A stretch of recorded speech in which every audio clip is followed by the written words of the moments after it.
Now Medina, pulled back here, let's see run, Messi! History in Dallas!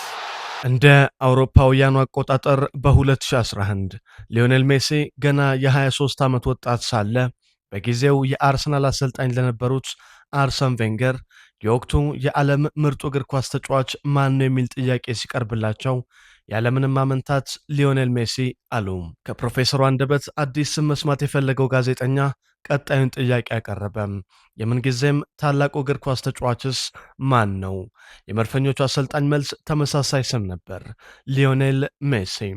Who's the best player in the world? Lionel Messi. Who's the best player of all time? Lionel Messi. ፕሮፌሰሩ የምንጊዜም ታላቅ ተጫዋች ምርጫቸውን ከተናገሩ ከ15 ዓመታት በኋላም የዛ ምትሃተኛ ተጫዋች ኃያል ስም በ39ኛ ዓመት ዕድሜው ዋዜማ ላይ ሆኖም በትልቁ የዓለም የእግር ኳስ መድረክ ስሙ በከፍታ መጠራቱን ቀጥሏል። ያ ከ8 ዓመታት በፊት የሩሲያው ዓለም ዋንጫ የመጨረሻው ውድድሩ እንደሚሆን በጨዋታው ኮሜንታተር የተተነበየለት አርጀንቲናዊ ከ2022ቱ የኳታር ዓለም ዋንጫ ድሉ 4 ዓመታት በኋላም አዲስ ታሪክ መጻፉን ቀጥሏል።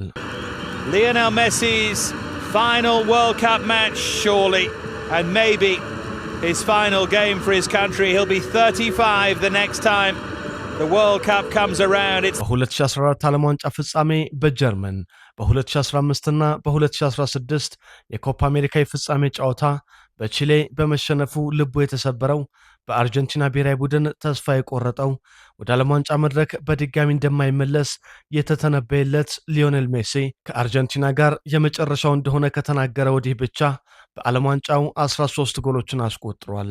በ2016 ከብሔራዊ ቡድኑ ስለመገለል ወስኖ የነበረው ሜሲ ከ10 ዓመታት በኋላ አንድ የዓለም ዋንጫና 2 የኮፓ አሜሪካ ዋንጫዎችን ከአልቢ ሴሌስቲዎቹ ጋር አሸንፏል። በ18 ዓመቱ በዓለም ዋንጫ ሰርቢያና ሞንቴኔግሮ ላይ ለአርጀንቲና የመጀመሪያ ጎሉን ያስቆጠረው ላፖልጋ ከ20 ዓመታት በኋላ በ6 ዓለም ዋንጫዎች ተሳትፎ በ28 ጨዋታዎች 18 ጎሎችን በማስቆጠር በሚሮስላቭ ክሎዘ ተይዞ የነበረውን የዓለም ዋንጫ የጎል ክብረ ወሰን የግሉ ማድረግ ችሏል። ከ40 ዓመታት በፊት በ1986ቱ የሜክሲኮ ዓለም ዋንጫ ሩብ ፍጻሜ አርጀንቲና በዲዬጎ አርማንዶ ማራዶና ታሪካዊ ጎሎች እንግሊዝን 2-1 ባሸነፈችበት ታሪካዊ ቀን ሊዮኔል ሜሲ ኦስትሪያ ላይ 2 ጎሎችን በማስቆጠር የራሱን አዲስ ታሪክ ጽፏል።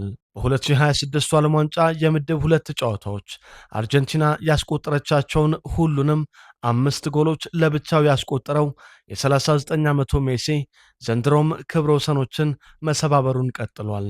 በዓለም ዋንጫ ከ18 ጎሎቹ መካከል 12ቱን ዕድሜው 35 ካለፈ ያስቆጠረው ሊዮኔል ሜሲ በቀጣይ ከሀገሩ ልጅ ማራዶና ጋር የያዘውን የዓለም ዋንጫ 8 የአሲስት ሪከርድ ለብቻው ለመረከብ በመጪው እሁድ የውድድሩን እንግዳ ሀገር ጆርዳንን ዳላስ ላይ ይገጥማል። Now Medina, pulled back here, let's see run, Messi!